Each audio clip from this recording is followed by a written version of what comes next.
Bom dia a todas as crianças do quinto ano, pais e responsáveis.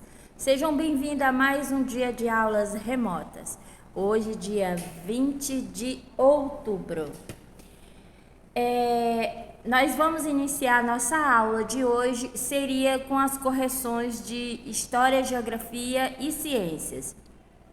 Mas foram muitas leituras, tem poucas atividades. Então a professora vai deixar para corrigir mais na próxima semana.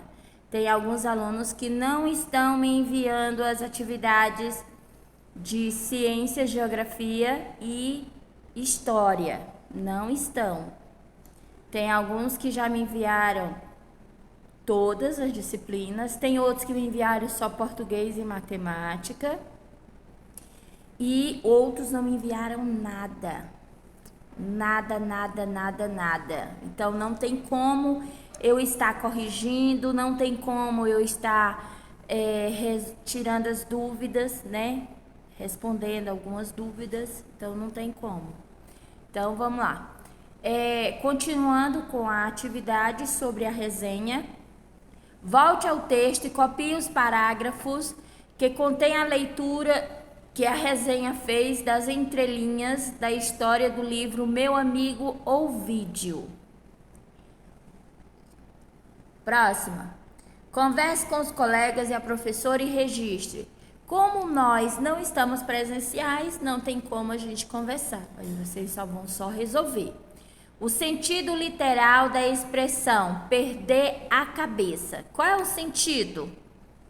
Que sentido quando você fala para a pessoa assim, vai perder a cabeça, né? Ou não pode perder a cabeça. Então, que sentido é esse?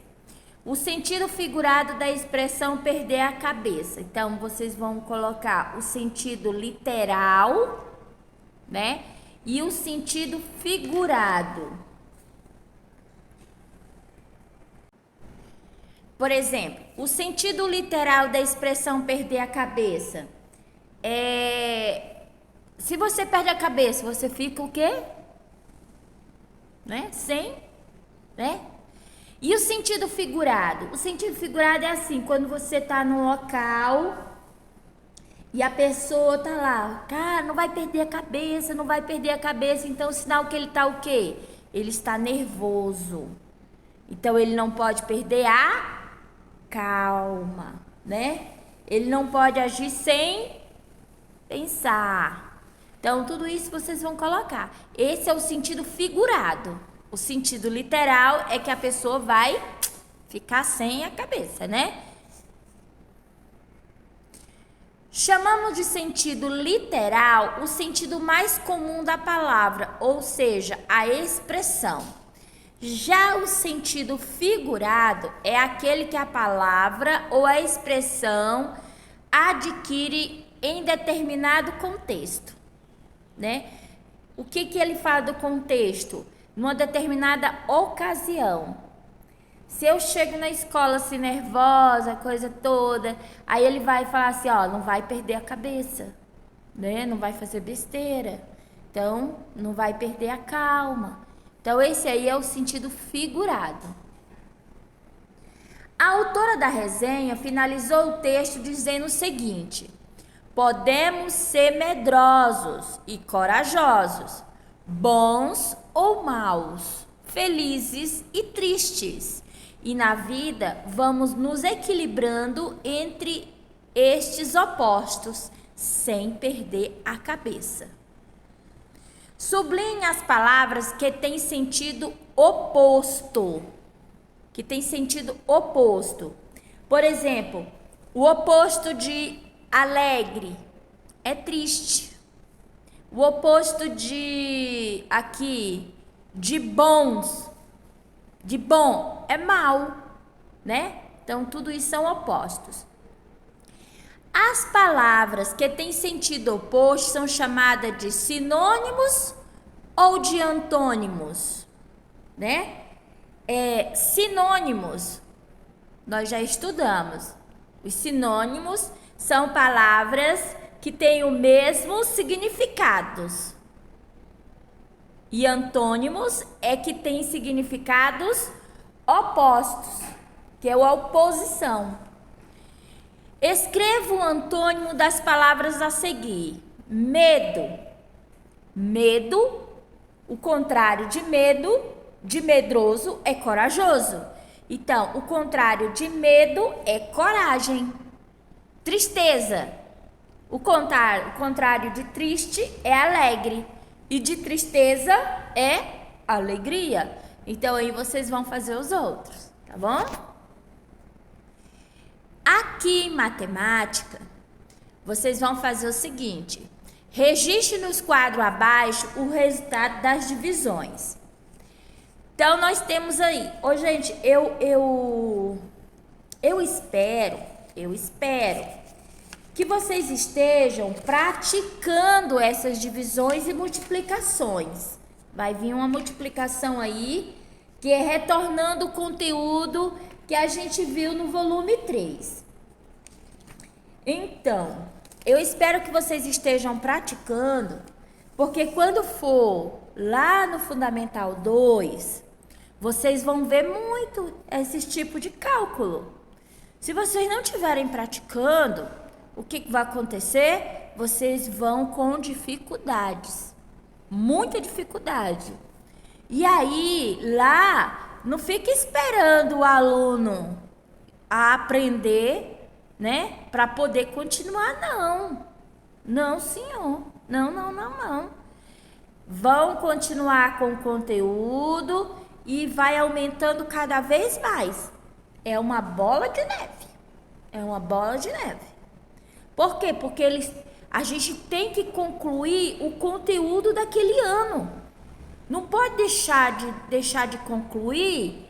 Por quê? Porque no ano seguinte tem que ter uma continuação. Cada ano é uma continuação do outro. Tá bom?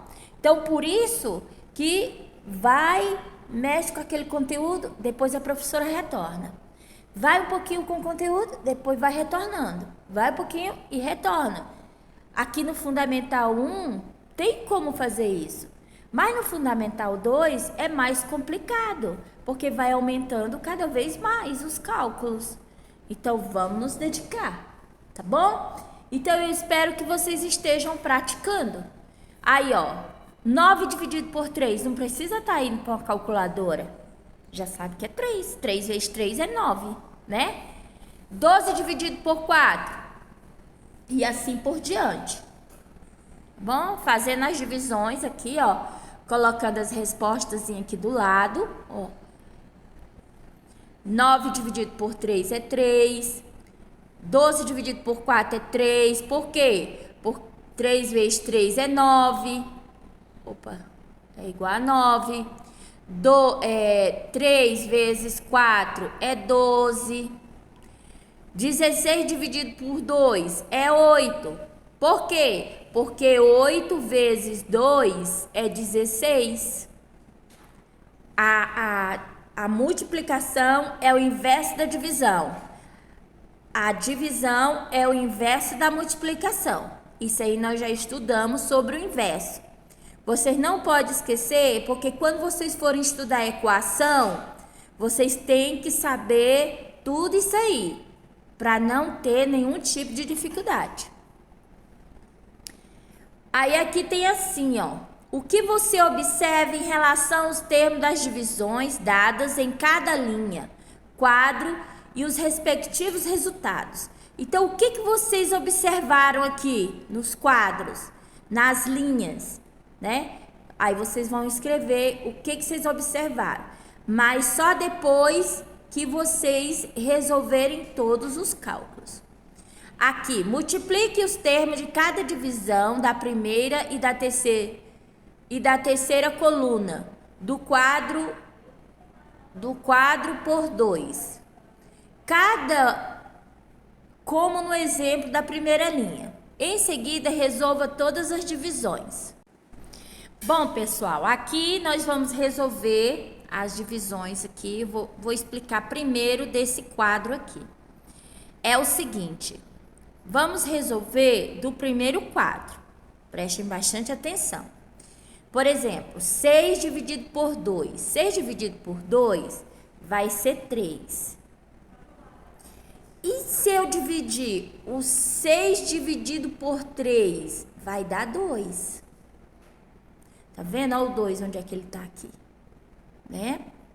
Aqui, 4 dividido por... 16 dividido por 4 é 4.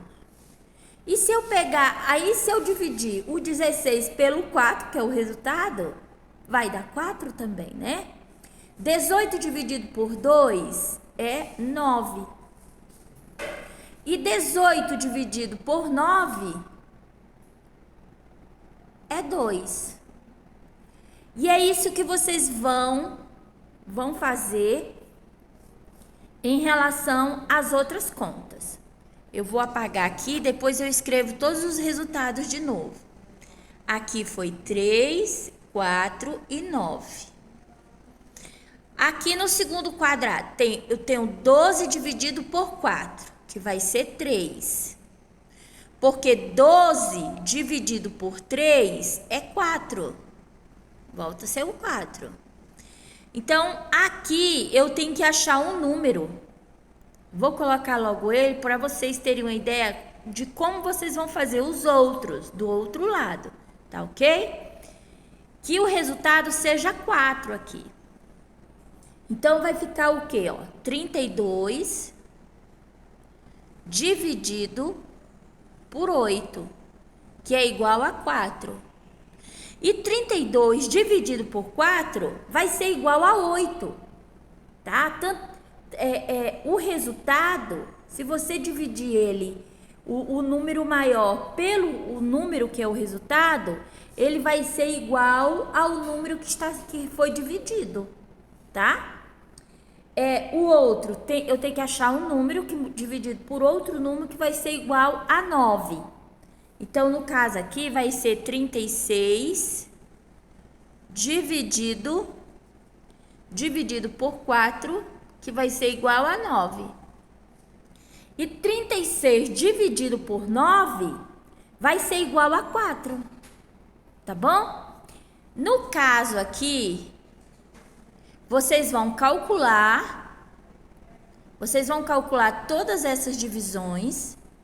Depois, aqui do lado, vai ser o mesmo resultado, tá? Mas só que com outros números. Vocês vão dividir outros números. Se aqui o primeiro, por exemplo, dá 6, aqui do lado também vai ser 6, né? Então, o outro deu o quê? Deu 8. O outro também vocês vão ter que colocar dois números aqui na divisão, né? Dividir dois números, sendo que o resultado vai ser 8. O que você observa em relação aos resultados de divisão da primeira e das segundas colunas? Eles são o quê? São iguais ou são diferentes? Os resultados das divisões da terceira e da quarta coluna do quadro, eles são iguais ou são diferentes? Nós estamos perguntando em relação à resposta, à resolução. A resolução é a resposta de cada cálculo. Quando multiplicamos os dois números de uma divisão por um mesmo número, o resultado não se altera. Observe o exemplo a seguir. Eu tenho 27,5 dividido por 5. 27,5 vezes 10 é igual a 275,